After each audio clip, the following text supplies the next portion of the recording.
So there is this ongoing debate that will probably never end about whether or not supplements are actually beneficial to human beings, or do they just make really expensive urine?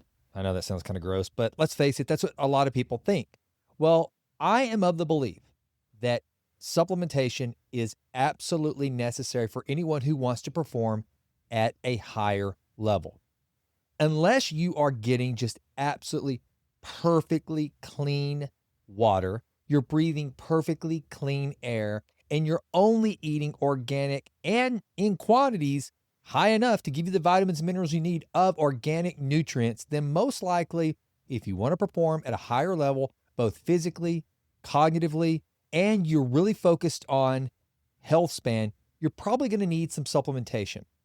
Well, I learned this from my dear friend, Dr. Gus Vickery. So here's the deal. Gus is a family physician of over 30 years experience.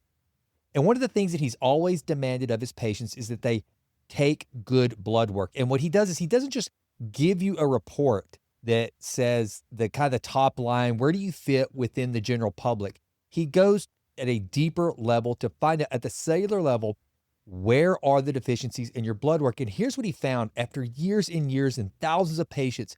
He found that there are 80% of us that all have, by and large, the same deficiencies no matter what. So what he did is he started to set out to figure out how he could create the smallest bottle cap.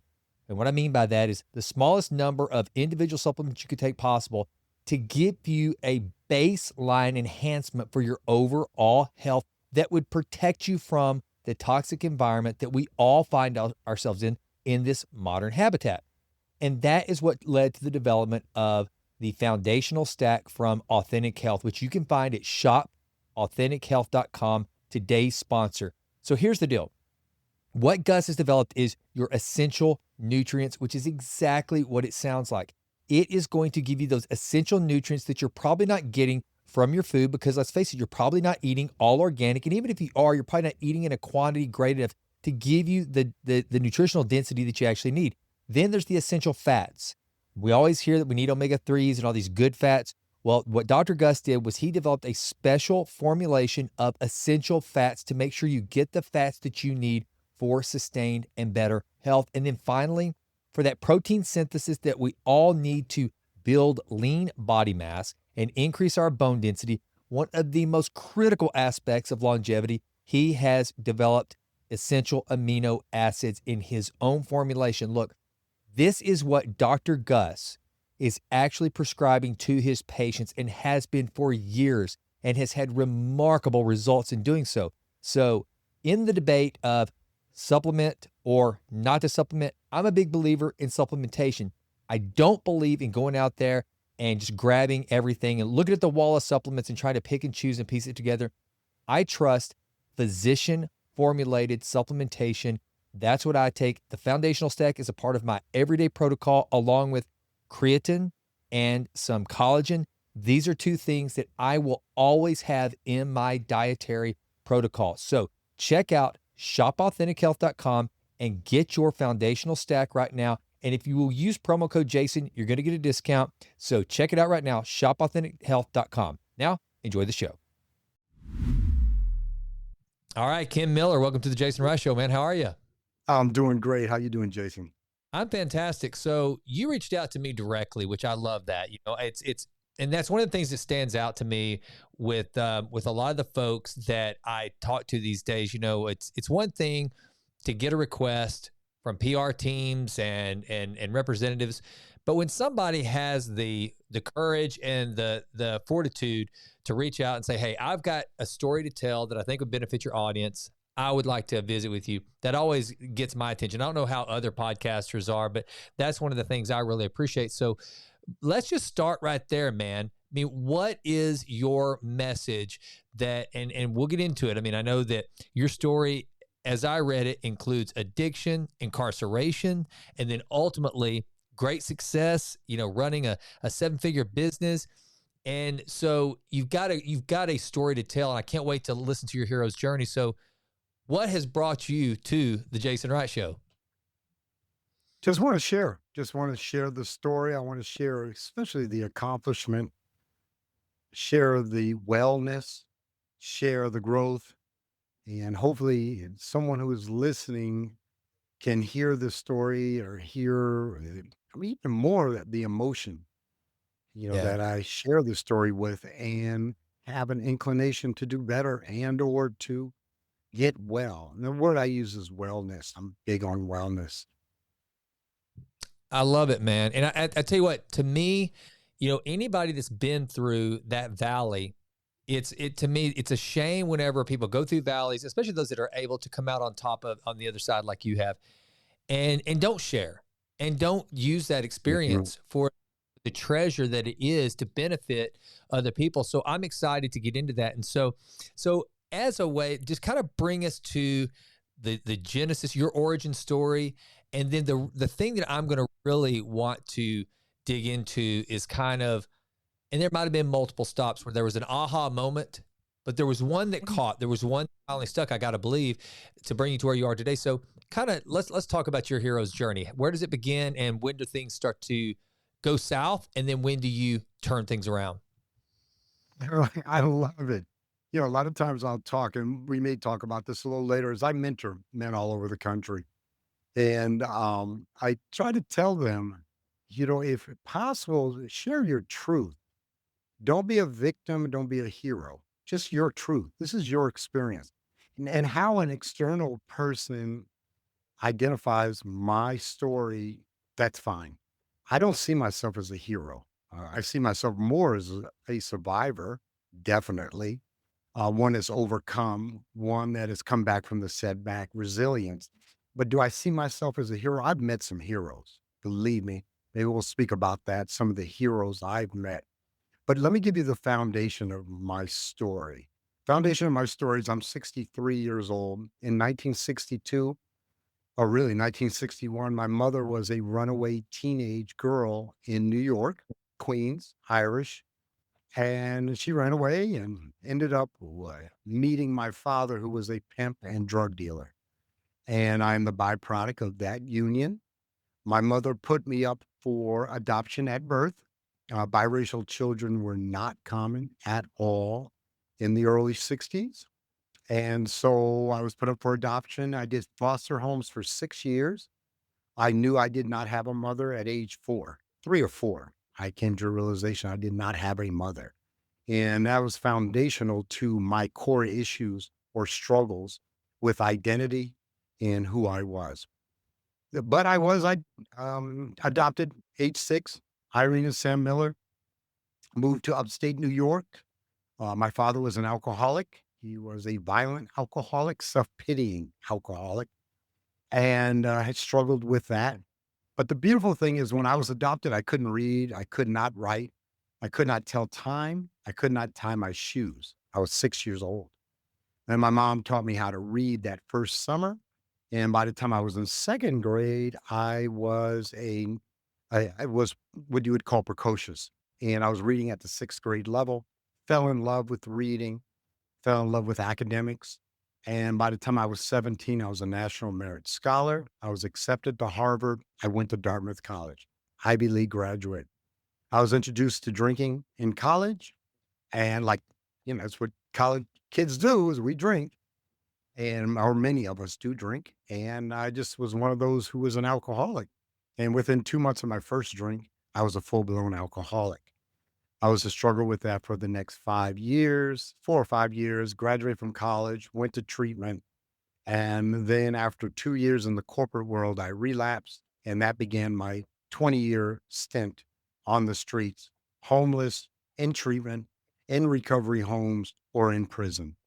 I've been to prison 3 times. I spent years behind bars.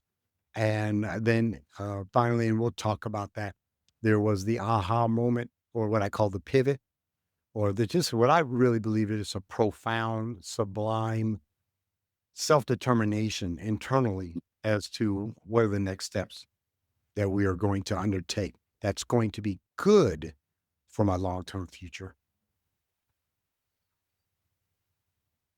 Well, and that's one of the things that I admire about your story. See, I've watched up close and personal. I have a younger brother, that I Mhm. guess he became incarcerated for the first time when he was 13. He's, gosh, in his 40s now, and he just went away for the last time. Probably that's it. And I know. Well, he went in and out, in and out, in and out. And here recently, he and I reconnected, and I had a strong desire to try to mentor him and to try to uh, not only help him realize that it's never too late to turn things around, but the thing that I always struggle with, Ken, I'd love to you maybe to speak to this because your story was the one I wanted him to have, and I wanted to try to play a role in that, and it's been really tough to kind of admit that one, and I didn't put it on myself to save him, but that's not it. But more than anything, I wanted him to realize his value as a human being and his potential as a human being. And I never could get through to him to do that. What do you think it is that you had within you that caused you to, as you call it, the pivot, to make that pivot versus my little brother that I just couldn't get through to him?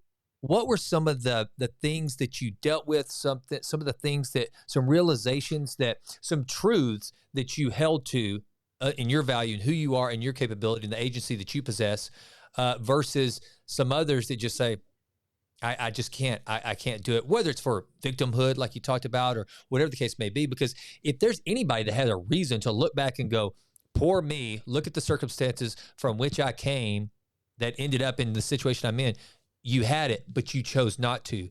Where do you think that came from? And how did you process that? it's so much to unpack there. It's so much. First of Bring all, it. I'm a rarity. I Yep. hate to admit it. I'm a rarity. I'm a millionaire. I have property. I own 5 businesses. This is all since 2007 when I got out of the penitentiary. So you could say 18 years, but I've been doing well for a lot of years. Yep. But more importantly, I'm comfortable in my own skin. Most addicts of my level, you understand there's gradations to being an addict or an alcoholic or a criminal. There are levels. And I went about as far down as you can go. Believe that. Okay. And I can give you example. I just tell people go to court view. It's called court view. Look up my record. Okay. Armed robbery, kidnapping, pimping, drug dealing. I mean, there's a lot on it. But here I'm an Ivy League graduate. So we understand the level of what I've overcome. And I'm fortunate. I am truly full of gratitude. That's why I'm on this podcast. It's gratitude. I'm not looking for anything. I'm not selling anything. I'm just hoping that what I can say may touch one person that will have the courage to put into actions some things that will change their future and the future of their loved ones because we affect our close and our people and our loved ones. So, having said all that, there were many things that I had going for me when I made that decision in 2004 to remain clean and sober. Because I've just celebrated 21 years in September. Number one, I had role models and individuals I could emulate. Some individuals, I'll just put the term from the hood or from certain backgrounds and family situations, have no one to emulate, especially as a man of color, a black man having another black man and or black female that I can model behavior. Well, I had that. I had my mom. My adoptive mom was a beautiful, beautiful, beautiful person. Talking about spiritually beautiful. So I could emulate that. I had friends like Roy Diaz and Mike Rogers, beautiful, beautiful men that I can emulate their behavior and actions if I so choose. Okay. You got to, but at least I had those role models. That's number one. Number two, I have innate intelligence. I'm an intelligent person. So I could identify information, bring it in, and then put into practice that information. I can learn fast. And that means literally I had to learn how to live as a not as a drug addict or a criminal, but learn how to live in what we call the civilian world. Okay, that's what we call it. I could learn how to live as a civilian. And number three, I acquired and chose a spiritual presence, and this is real important, that modified my behavior. I don't care what you call your God, Allah, Buddha, Jesus Christ, God. Does it modify your behavior, that spiritual presence or entity? Mine modifies my behavior because when I pray to him, I look only for what is the right thing to do. And I'm talking the right thing in a spiritual sense or the right thing in a worldly, outside of self sense. Because if it's up to me, my will many times is just seeking pleasure or putting off pain. That's my will. That's in opposition to God's will. So I do that and I ask for the strength, power, courage to carry out your will, God's will. And he gives me that. But at first I got to identify what's the right thing to do. And then to have, because a lot of times we can identify what the right thing, we know what the right thing to do is. Don't go off with that girl. Don't go take a left and go to the bar. Don't miss your kid's game. We know what the right thing to do is. But is it going to give us pleasure or is it going to take away pain? And we choose to do our will in opposition to God's will. So my alignment, my congruence is with God's will each and every day. I only pray, I don't know, maybe once every few months because I have habits, good habits. So good habits. Yeah. So that's what gave me a benefit. And then the other thing is, I'll just go to this. So what happened was in 2004, I was arrested for drug sales and I was going in to do years. I knew that.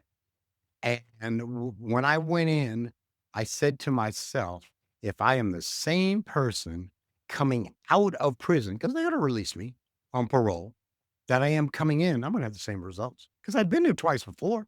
This is my third time in prison. And I made a decision to grow and change physically, intellectually, emotionally, and spiritually. And I did all those. Now, did I complete them all? Physically, I was in the best shape ever in 2017 when I left after 3 years. Intellectually, yeah, I've learned a few things since '07, but I'd say I'm at 95% of my intellectual prowess. Spiritually, I'd probably again say about 90%. Emotionally, I was about 60, 50, 60, because I was exposed to things in the civilian world that I was not exposed to in the prison world. And I had to look at those very strongly. And through prayer and counsel from others that I respect and trust, I had to change some more behavior when I got out. So tell me this. So one of the things you mentioned there is that you talked about a lot of things that you decided that you were going to do. You were going to Mhm. live within the will of God, which I think is always so Mhm. important. I mean, I am a follower. I'm a Yeah, Christian, and so I sure, sure. it, what it does for me that I think is universal. To your point, whether you are a Christian or another believer, is you confess that there's something bigger than you. That you are not Mhm. the center of the universe. So Mhm. you obviously got that. So and then you talk about emulating role models and people that you can look to. So you knew some of the things that you were going to proactively do. Mhm. What were some of the things that you knew you had to kill, die? That some thoughts, whether it's lies, habits. You talk about developing new habits. What were some of the things, behaviors, actions, whatever thoughts, beliefs that you had to get rid of before you could move into this new life of of of again following something bigger than yourself, of a life that says I am going to exercise. You know you're intelligent. Now I'm going to act on that. What were some of the things that you had to die to get rid of and cut out of your life? Well, it was a lot. And I did a lot of that in prison. So I changed the individuals I associated with.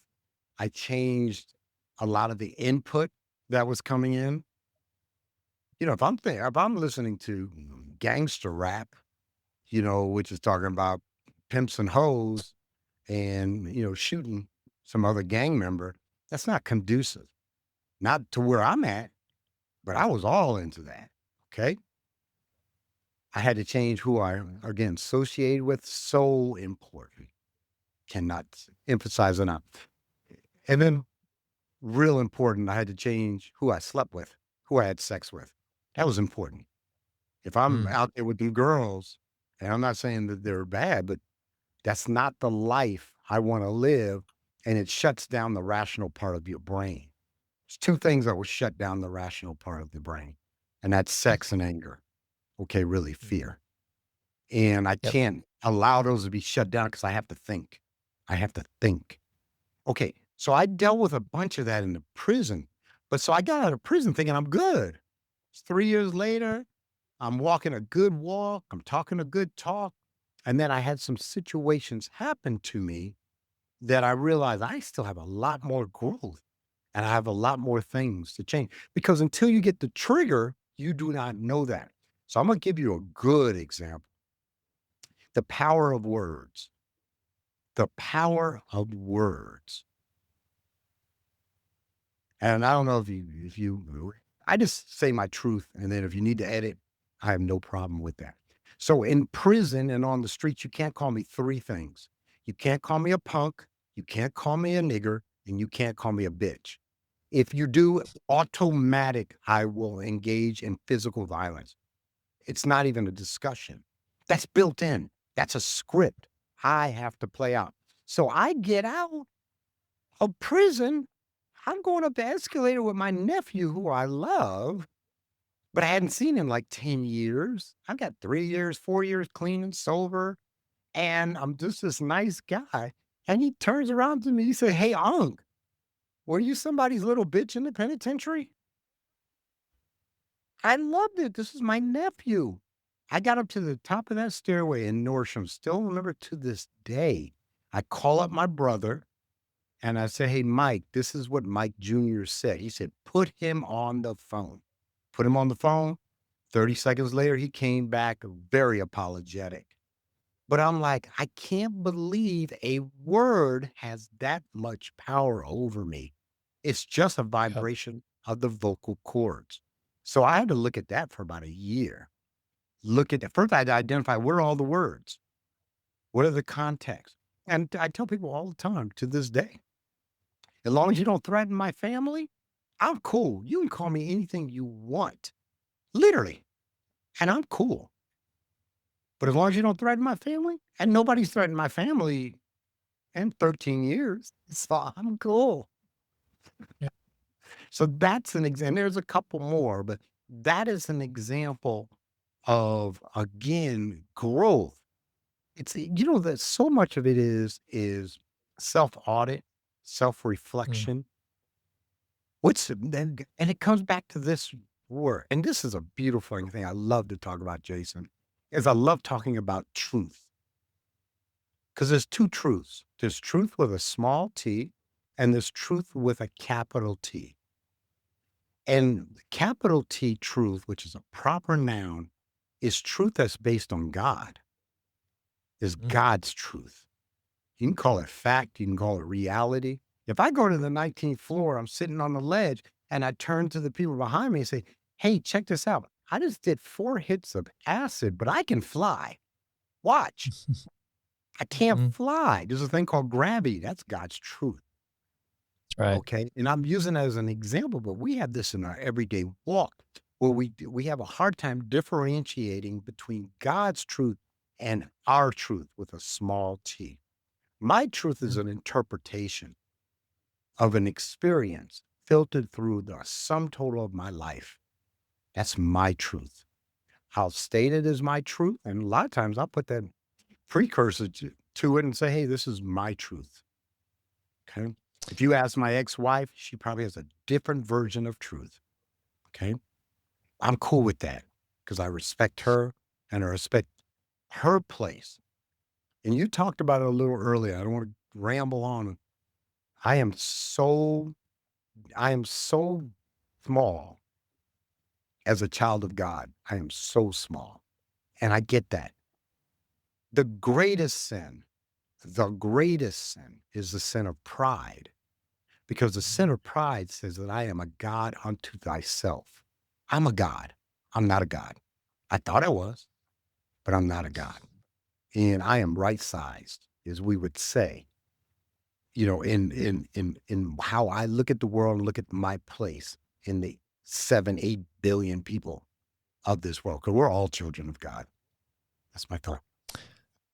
100%. I couldn't agree more. And, that's a tricky thing that we're living in right now. We're living in a tricky time, Kim, where that big T, little t truth, you and I think that just in the short period of time we've spent together now, we have a similar worldview of the big T, little t. Hmm. And it's so imperative. I love the fact that Mike Jr. has you in his life because Mike Jr., I'm not sure how old Mike Hmm. Jr. is now. No. Yeah.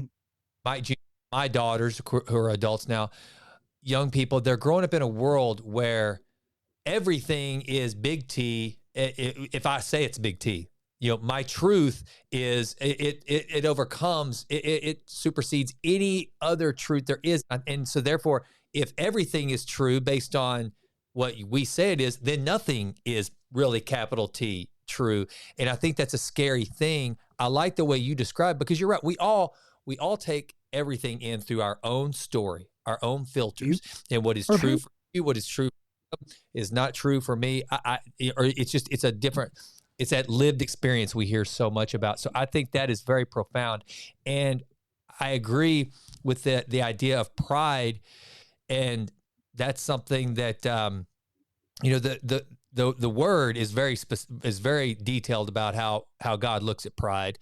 And also, and another thing too that you just mentioned, not only what you say to others, but words are so powerful, and the Bible covers that very clearly too. Mm. The tongue is described as like a rudder to a huge ship. A rudder is very small, but and just our tongue is so small, but it has so much power. It can set ablaze ideas. I mean, what if you look at all the massive dictators and the people that have done either good or bad? The most powerful thing that got them to that point was this little this little organ that's held in their mouth, which is the tongue. So I think that just bringing that up, and I think if more people understood the words they say to themselves, the things that they meditate on, then if they didn't take it for granted, and also, again, man, you're bringing up a lot of biblical truths here with, Mm. your mind, protecting your mind, because that I don't care if it's rap, heavy metal, Yeah. movies, pop culture, the stuff that goes in, it seems so innocent. It seems so uh, benign, no problems, but it gets in there and it forms roots, and then it all of a sudden that takes hold. So we have to protect our mind. We have to protect what we see, what we hear. So a lot of truth there. Now, one of the things I want to ask you, and I'm gonna and forgive me, this is kind of what pops into my mind. I think of both the Shawshank Redemption and Brooks and Red. It shows a little bit about them when they get out of prison and they go back to civilian life, where they have been institutionalized, as Red called it, in one of the greatest movies of all time. And that movie does a great job, I think, of showing what few people really. I've never encountered that. I've never been just set out where I didn't. Everything was so controlled, like it was in prison. So you were the survival, but you knew when you were going to eat, where you were going to sleep, very routine. Then you go out into this massive world where everything's moving fast.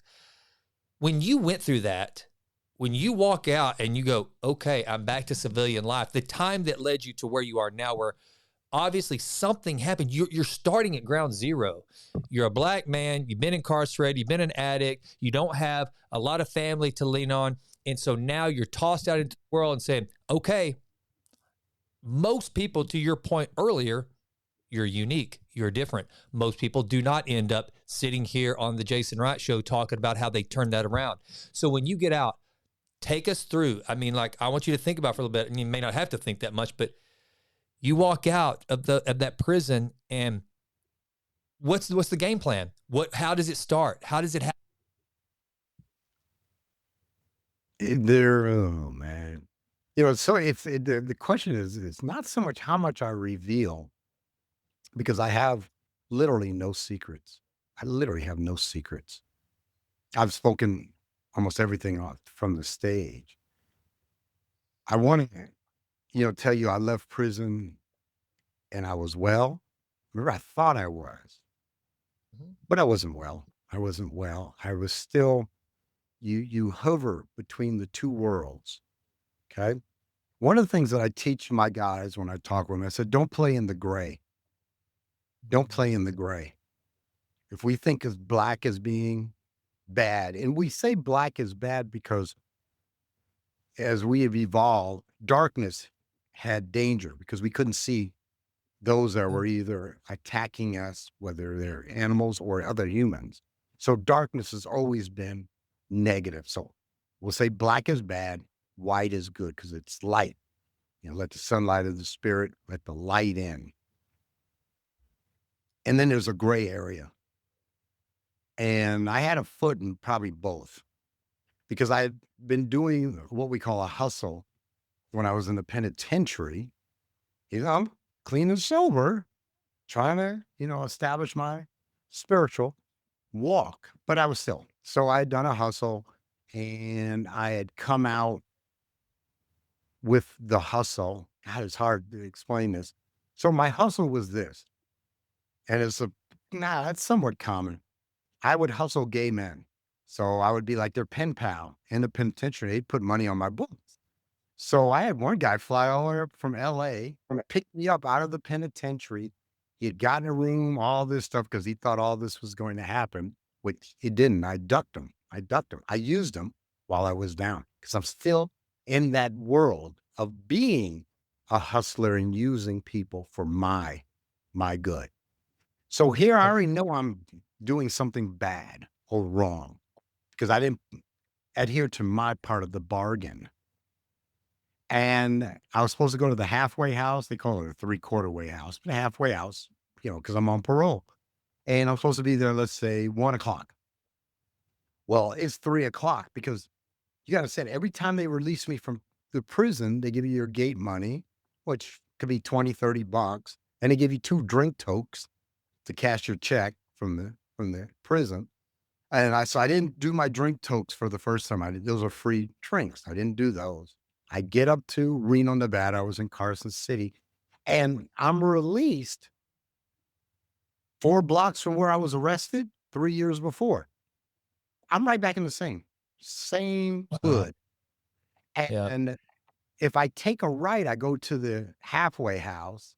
If I take a left, I go up to Fourth and Lake, and I'm right back in the mix. And I remember I sat there in a quandary. And yeah, I struggled. I struggled trying to make what the right decision was. I'm already upset at myself because I had taken advantage of this one guy. And I finally went down to the halfway house. I'm late. I'll never forget, it was on Keystone Ave. And I'm late and they're mad because I didn't show up on time. So they drug test me. I was fine. And then I made probably the best decision I made when I got out of the penitentiary, the best decision. I called up a gentleman and said that he'd sponsor me. He and I called him up, and he said, "Don't do anything, and I'll take you out for a burger. Let them know because the people who ran the halfway house knew him because he had worked with over 30 gentlemen coming out of the penitentiary in the one of the anonymous programs. I went out Yeah. to dinner, but I gotta say this, the funny part is, so I get there and I order a cheeseburger with double bacon because there's no pork in the penitentiary. I had had pork in 3 years. I had double bacon. I said, "Man, you can just make it bacon and forget the burger," but so I had that, and, that was literally one of the best because it got me involved in the anonymous programs, working the steps, and I was to make another good decision about 2 weeks later that really identified to me because I'm talking to myself the whole time. There's 3 levels of talk. There's talk external, that's what we're doing. I'm talking to an external entity. Mhm. There's talk to God, prayer, meditation, and there's talk to self, internal self-talk. Which one has precedence over your life? Mhm. That's a question each and every person. Is it what the other person says? Does your self-esteem come from somebody saying attaboy or I co-sign on that bad behavior? Does it come from an acknowledgement of God and that being a higher power, and I'm going to do to the best of my ability God's will in my everyday walk? Or does it come from your self talk, which says that I'm less than, I'm no good, I'm going to always be a failure, and all I have ahead of me is pain? Mm. Which one are you listening to? I'm just saying that to the audience. It's a rhetorical question. Yeah. Yeah. And it's a great question. And it's one that I think, again, not enough people, I'm not saying no one does. You have, I do. But there's so many people that just don't slow down enough to ask those very powerful yet poignant questions to figure out who are you going to believe. And then when you start to, and this is one of the things, Ken, that I've struggled with my whole life, is feeling the love of God. And because so often, I mean, look at your background with what where your childhood, and I've had a strained relationship with both my biological parents, and so it, we tend to associate God's love for us based on man's love for us, be it our father, a parent, the people around us. Sounds like your mother, it was a wonderful human Yeah. being, so you felt real love there. Um, and I know that's one of the things I struggle with for a while, is first of all accepting God's love, and then accepting who God says I am in Him and to Him, and then the hard part came for me for years was believing that there's anything divine in me, believing that I'm lovely, that I'm worthy of love, um, and that His power is within me. And again, to your point, not from an arrogant standpoint, but just as Mhm. a you are a reflection of me, and that's something that I think if people would take the time, because to understand, because otherwise they're left to their default setting. They're left to that Ken, that you call me these three things, this is how I'm going to Mhm. react, as opposed to the Ken that's like, you call me these three things, but wait a minute, I'm a new creation. I'm something different. So therefore, my default setting must be reprogrammed to not react. I think that's incredibly profound. Yeah, the difficulty that I've seen. So, what Mhm. gives me the right to say this? Obviously, I've overcome a lot. I've mentored over 50 to 60 men. I have some mentees I've been mentoring for 15 years. We meet regularly. In fact, I meet with one later on today. I've talked to many people. I've read many books, and I have the result. Two things I want to say. One is I'm well. Jason, I am well. I do life well. I can deal with the vicissitudes of life, the ups and downs. I can solve for problems. And if I can't solve for it, I can turn to God and learn acceptance that this is His truth. What do you mean by that? My mother had passed away 15 years ago. I loved her more than probably any other human being in the world. Okay. I'm not going to put her like with my wife, but I'm just saying I loved her more. Finest human being I've ever met in my life, period. And even though she was my mother, there are other people who have met her who would say, your mother was an angel. I miss talking to her. I'm talking about physically talking with her, seeking counsel, seeking unconditional love. I can talk to her up here, but I got to accept that my mom was transitioned. My mother was happy when she was dying. Mm. The reason she was happy, she gets to, she was a strong Christian woman, and she gets to be with her husband who had passed away 10 years before, 15 years before that. And she knew I was all right. That was her joy. 'Cause I'm only child. She adopted me. I had a half brother through my dad's side of the family from another marriage, but she adopted me. She chose me. And to know that I'm all right and on a path to be all right, she's ready. She's ready to go home.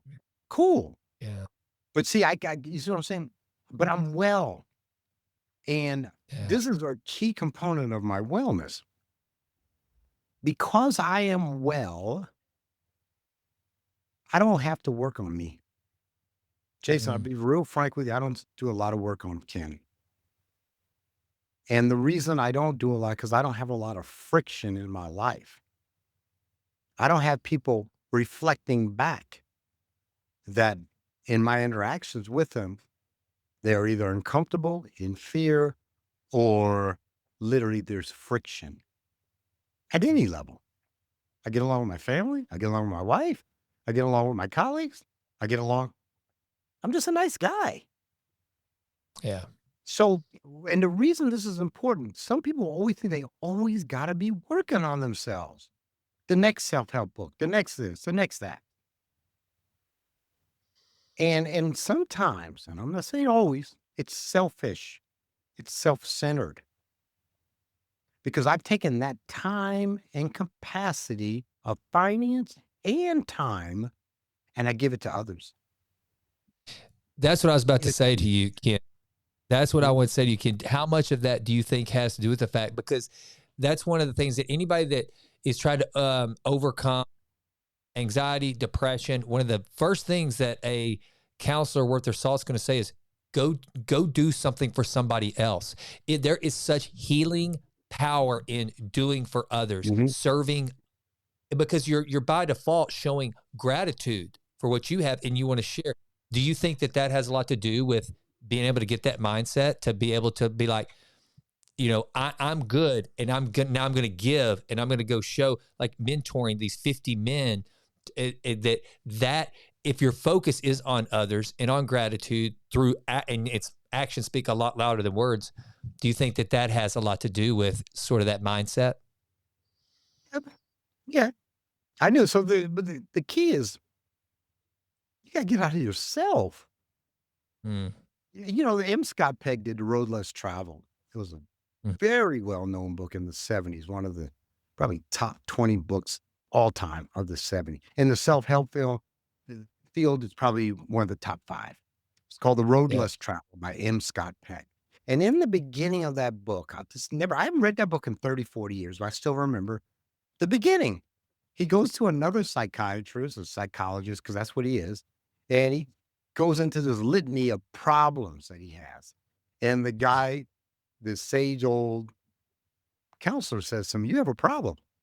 And he goes, "Yeah, yeah." But and he goes into all the circumstances, situations, and the gentleman goes back to him and says, "Yeah, you got a problem."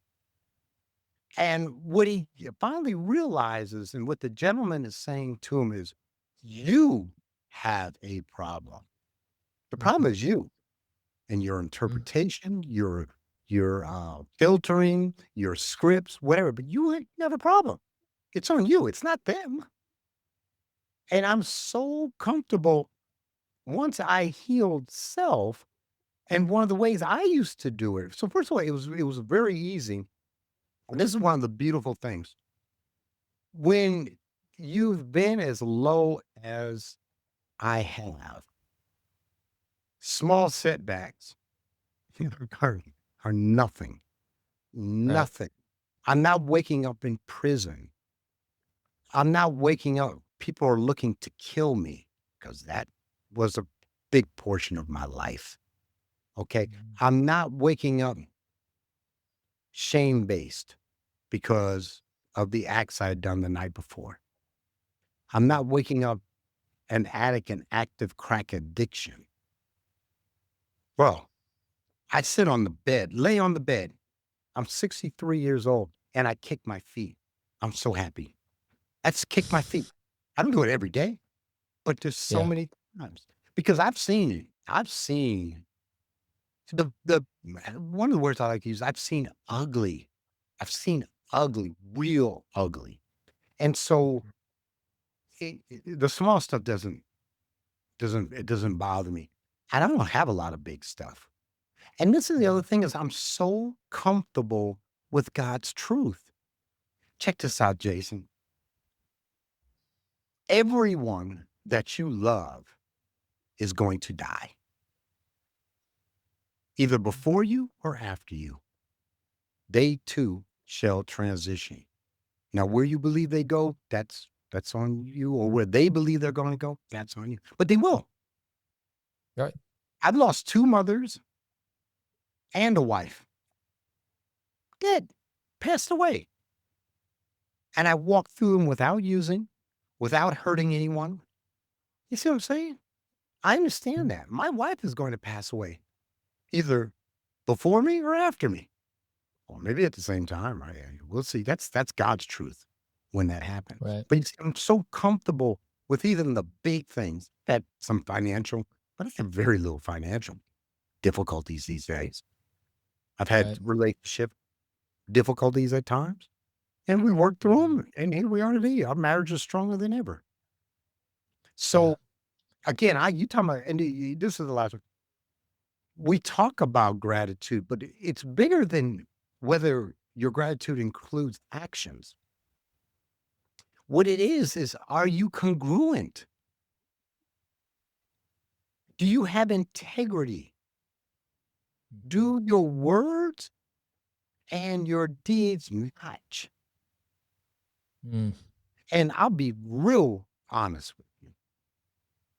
This is one of the most difficult things that I see in individuals, individual men, is Mhm. for them to have alignment with their words. Yeah, 100% Ken. yeah. 100%. I'll be there. I'll be at the meeting. Yeah, I'll be on time. Yep. Or I'll support you on this. Yeah, I'm there. I'm there. I'm there. And and I talk to my guys about it. Why are you late again? Yep. Because I don't need for you to like me. I'm the mentor. You're the mentee. Right. And I'd rather tell you the truth than and have a chance of losing you because I love you. And that's another thing I learned to do, Jason. And it's helped me. It's a little off this topic, but I learned how to say I love you to men. And I Yeah. say it all the time to the guys I mentor and family members. Hey, I love you, bro. Yep. Exactly what I said. You just said, I love you, bro. Yeah. No, I'm the same way. I do not hold back my I love yous. And I think that there's a couple of things there that you made me think about. One is that whole idea of character, the idea that you're the same person when nobody's looking than when everybody's looking. That's one of the things that is incredibly important to me. And it's in short supply these days, especially among men. And one of the things, let me ask you this: do you find that because you live your life a certain way, you are one, you're self-assured, you're comfortable, you're trying Mhm. to do the right thing. And that's I like to think I'm on that path. I mean, I adore my wife and children. One of the big ones, man, that I learned recently where people treat you differently for doing the right thing. And I'm not judging. I never judge but I don't drink alcohol. I used to. I used to drink alcohol, but I haven't had 7 years. Mhm. And it's whenever you live a life that all you're trying to do is stay in alignment. I want the Mhm. person that identify myself as to be the same as who I really am. A lot of people that bothers them. They take your actions and how you're living your life as judging them about how it becomes projection. Do you ever find that in your life because you're comfortable with who you are, you're on the right path, you're trying to do the right things, and then have people almost think that just by you saying no thank you, I don't want the drink or whatever, that you're somehow judging them. Do you ever deal with that? No, I don't. I I don't. So, because first of all, you got to understand something. Everybody knows my story. Yeah. I wrote a Yeah. book. Well, that I've been on yeah. that. And I don't even, so there are times like I'll be at a conference. I do a lot of conferences and we'll have dinner with Mhm. people that don't know me. And, when alcohol comes around, I just don't order. Yeah. I'm comfortable. Yeah. And if they ask, I say, I'm in the program. I haven't had a drink for Yeah. 21 years. I've been clean and sober. And they're cool with that. Again, a lot of it Yeah. has to do with who you associate with. Oh, But, sure. and remember, people want others to co-sign on their bad behavior. Man, hey, Exactly. half the streets is we're co-signing. We're 6 crackheads in a motel room smoking crack, and Yep. we need affirmation that what I'm doing is all right. I did this Yeah. crime, and they're like, "Yo, attaboy. Yeah, how much you get them for?" I they didn't say attaboy. That's not the brothers that I hung out with.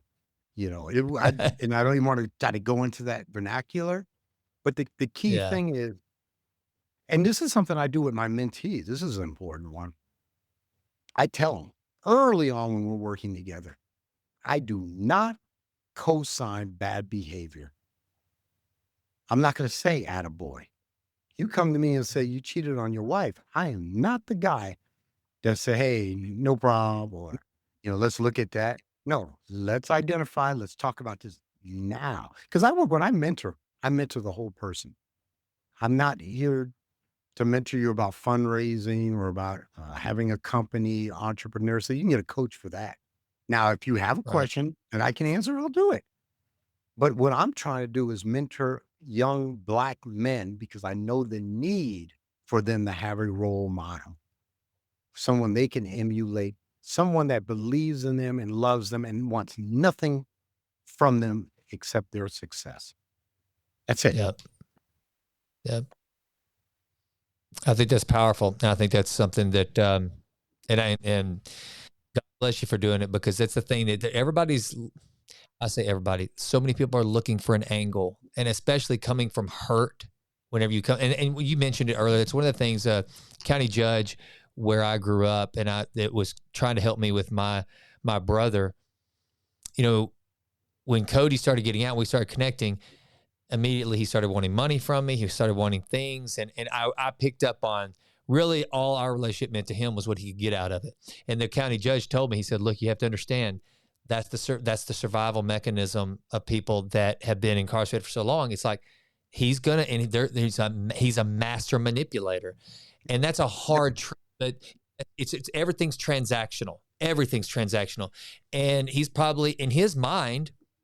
Um, Not making excuses for him, but all he knew is I probably wanted something from him, and that's why the only reason why I was doing something good for him is because it was a transaction. I don't know, but for you to break through those walls to get to those guys to just say, "Hey, I just want to love on you. I don't need anything from you. I just want to love on you," and that's got to be a powerful, powerful thing. I only say one thing to them in the first meeting. I say to them, I look them in the eyes. Usually it used to be in person, but now I do mostly over Zoom.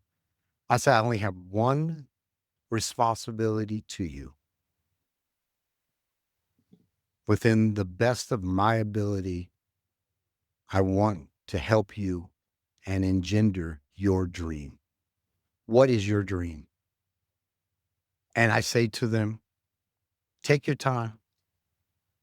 I'm just going to drink my coffee or sit here because a lot of people have lost their ability to dream, especially again, men of Mm. color, Black men, because their mama said they couldn't do that. The daddy said, their colleagues, their friends, their road dogs, whatever you want to call them. They all said, no, you can't do that. You can't do that. No, I want to engender your dream. I And that's love that. what I've been doing it for years. I've been doing this. But every guy I know, I have a spreadsheet. That's the only way I can keep up with them. At one point, I had 29 men. Couldn't handle it. Couldn't do it any longer. 53 Yeah. volunteer commitments. And I'll do that to pat myself on the back. It was actually it was wrong because there's a great book called Deep Work by Cal Newport. And one of the Oh yeah. I'll get. difficulty, oh my God, it's the yellow book if it's the same one I have, Mhm. but it's phenomenal. But we've Yep. lost the ability to think deeply and lost the ability to do deep work because Hmm. we're horizontal as opposed to vertical, Yep. okay, in our thinking. And as long as you're looking TikTok and Instagram and memes and all that, it's going to be difficult because we've literally training ourselves to not think Hmm. deeply. Hmm. And the key component, this is my belief, other than physical, because if you mess up the physical, it doesn't really matter what you do in the other areas because the physical is always going to hold you back,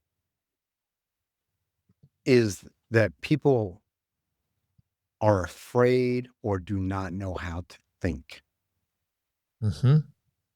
I couldn't believe how few people read books.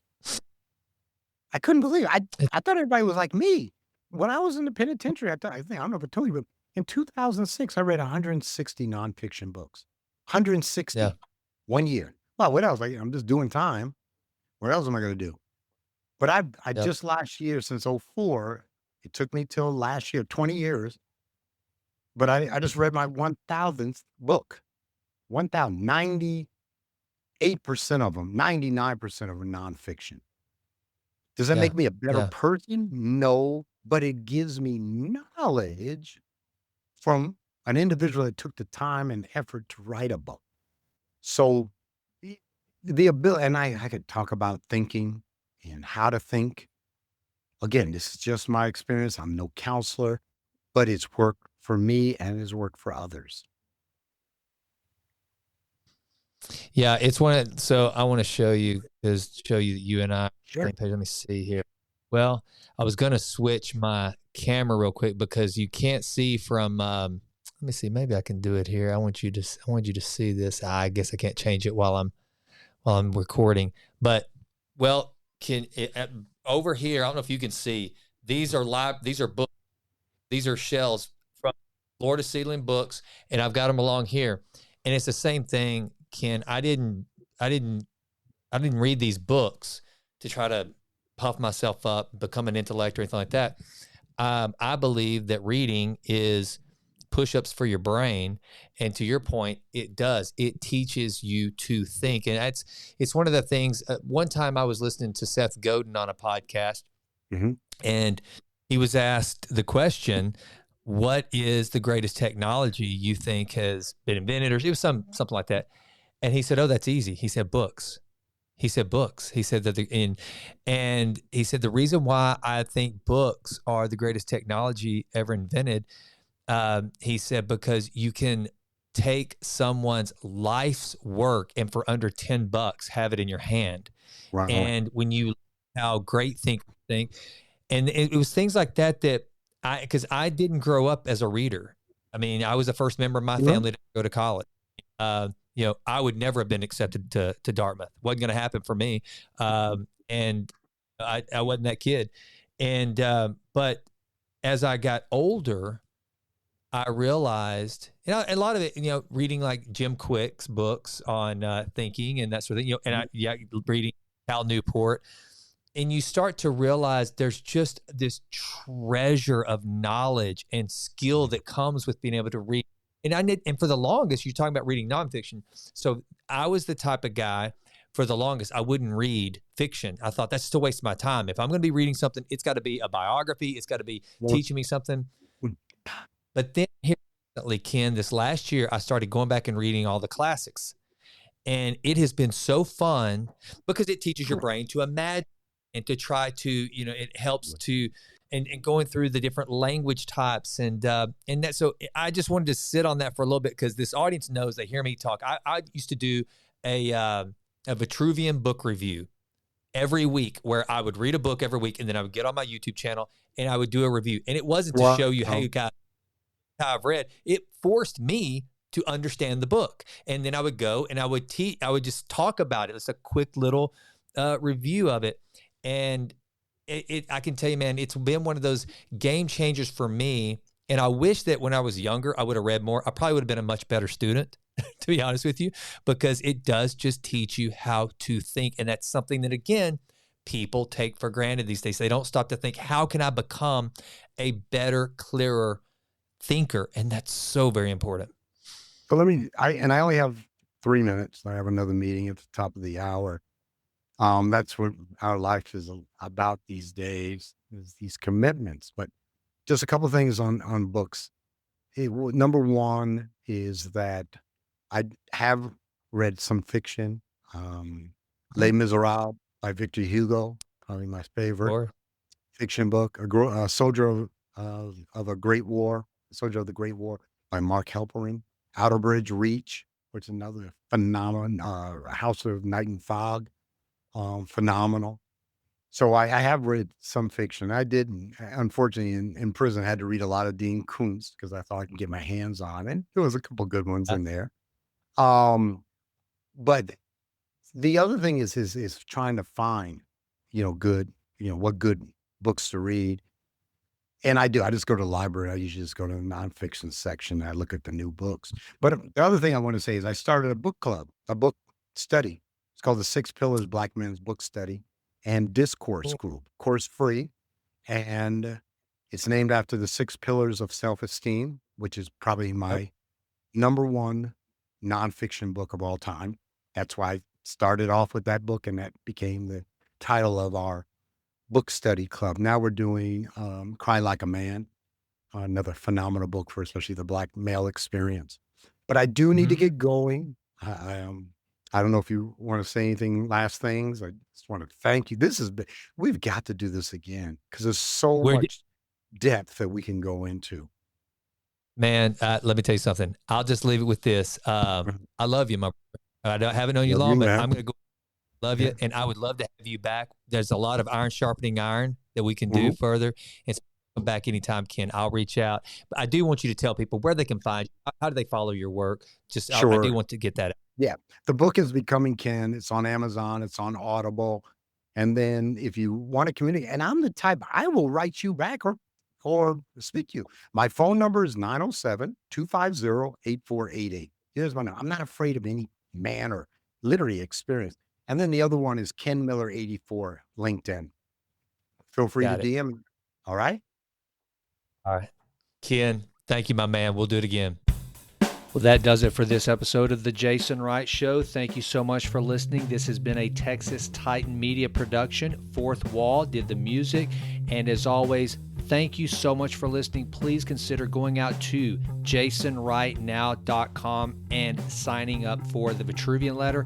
Also, please go out to iTunes. It takes like 30 seconds to just leave us a 5-star rating.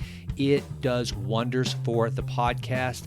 I would be so grateful. And with that, until we meet again, go crush it and endeavor to improve always in all ways. I'm out.